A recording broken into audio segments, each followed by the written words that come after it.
Now, we're going to do some orthodox stuff, some stuff that I do. These are called upside down sit-ups. Some of y'all, if y'all saw Rocky, I think Rocky 4, he did some of those. I'm going to hang upside down, and then I'm going to just do some sit-ups. Probably going to do around about 10. If I can do more, I'm going to do some more. But the key in this is to hook your legs so that you don't fall on your head. And if you're not ready for those, then don't do them. Okay, like I said, these are my exercise, so, all right?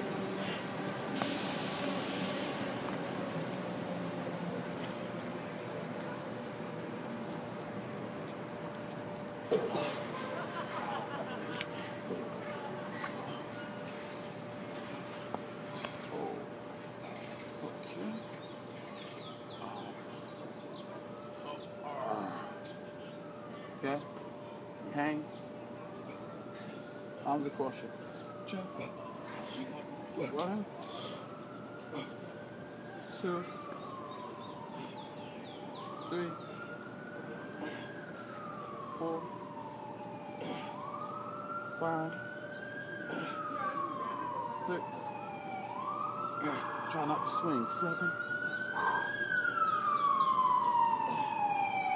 8.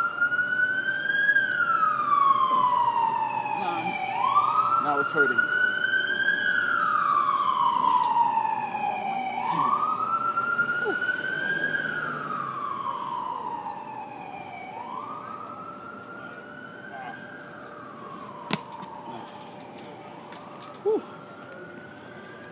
10. Those is kind of tough.